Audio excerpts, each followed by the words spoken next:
we would like to ask you about the situation of the development of infrastructure in Thailand. How do you see the situation right now?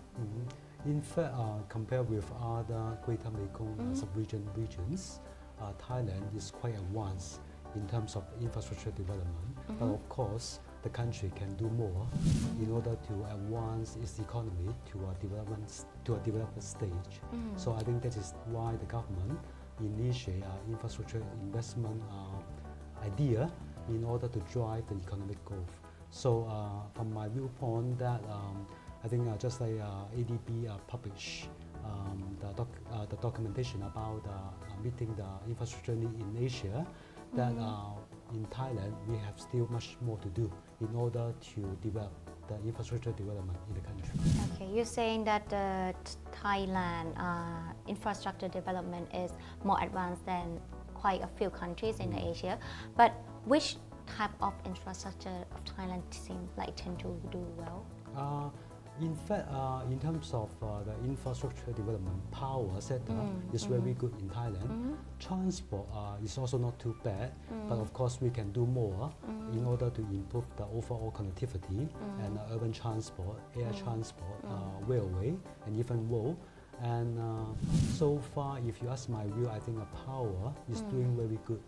And also, if you're talking about which area that we need to do more, then I would say that transport is the area now the government is pushing very hard, and maybe some water, sanitation, and some other rural development can be also the sector that the government can look after. I feel that is all contribute to the government's very good insight in the past, right? Okay. You can see that PTT, EGAT, they use pretty much the SOE to drive the power sector in a very good way. PTT, EGAT, they are able, because under the commercial burden principle, they're able to partner with the private sector to move the power sector quite well. So that is the area maybe other countries can also learn from Thailand. So therefore, based on this approach, Thailand is doing very good in the power. What's the proportion of the power contribute to the infrastructure in Thailand? I think if you ask my view, I don't have exact figures, but you can see that overall, because power and transport are the main infrastructure sectors in the overall infrastructure development. Okay. I would say the power contribute near half. Okay. So based on the transport and the power sectors. Okay, and you're saying that the transportation part can maybe have some more room to develop, but then right now Thailand has like several big projects going on, whether it's like a EEC and also the connectivity of 3 airports and also the speed railway as well. Like, how do you see these projects going on now? All these are very good initiatives from the Thailand viewpoint, right? Okay. I feel the government target quite a good focus on the EEC connectivity overall the country, and just like you mentioned, the airport, right? And in order to open up the country, not just national but international one, right? That will drive up the overall economic growth in the country. And you can also see that not just this area you mentioned, even on some urban transport, the government is very keen on doing metro projects and some railway projects and even more projects, right? So aside from the EEC airport, I feel that the government is in a very, very good initiative to drive the transport sector. Private side, I mean. Private side is, I think the government is able to, just like what you mentioned, they drive and then they pioneer the transport sector projects, right? On the private side, I think that is important for government to set up a kind of platform so that the private sector can participate in the projects. Because at the end of the day, the private sector can not be alone to drive the transport sector project investment. Must be by the public sector, by the government. Then the government set up some kinds of platform to allow the private sector to invest in the projects. What are the challenges ahead do you see in terms of like developing the infrastructure in Thailand? I think the challenge will be first maybe prioritize the project, right? Because just like what you mentioned, we have a lot of projects in the pipeline, Yes. which will become first because of the resources are limit, Okay. and then how to also set up a kind of platform to you already mentioned, right, how to allow the private sector to participate in the project. So then we may need to spell out clearly the priority and the platform, how to make sure that the private sector feel comfortable to participate in the project. And all these are contribute to the resources, financing, right? Okay. So I think the financing will be the key fundamentals, and then how government is going to prioritize and prepare the platform, so the private sector can also participate in financing the project. Which project you think that it's gonna be implemented successfully first?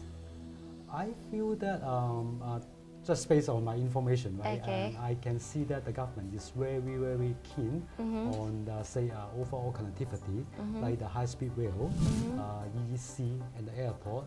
And these projects are usually very attractive to the private sector. So I think that based on the government initiative, that project will be very good. And also, just like what I mentioned, the metro projects, that the government is doing very good in the metro projects. And then you can see a number of PPP for the metro projects in Thailand.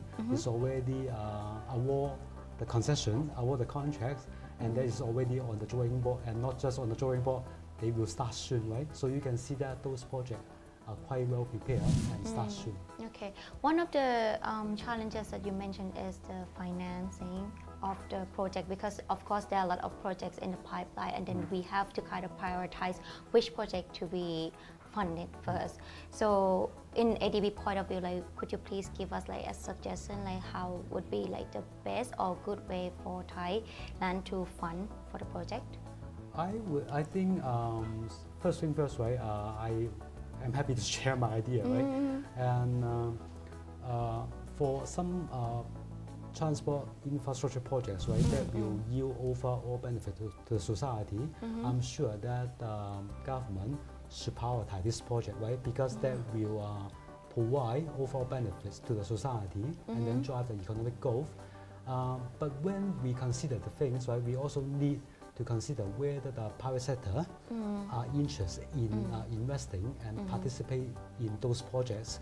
Because if they are financially viable, that we can also tap the private sector's expertise finance in this project, so that can free up some capital for the government to invest in other projects that might not be a private sector interest. And then so far, that will create a bigger pie for the not just transport sector project, but all other infrastructure projects in order to grow the economy. What is the ADB role right now, like contributing to the development of the infrastructure in Thailand? From ADB viewpoint, right, is you know that we are a development bank, right? Of course, we are also very interested in participating in the transport and also other infrastructure development. And as a bank, of course, we are happy to provide financing, but also from our development perspective, we are also happy to share with the government our experience in other countries, and then provide some sort of a technical assistance, our advisory to help the government how to do the project better. So I think overall from ADB viewpoint, we are looking about broadly two perspectives: financing and also share with our experience and knowledge with the government. Any specific project going on for ADB right now? Now we are working with the government on a highway project, and also we are also in the pipeline to be working with government on the metro projects. And of course, we are also discussing with the government whether any other projects that ADB can provide our value added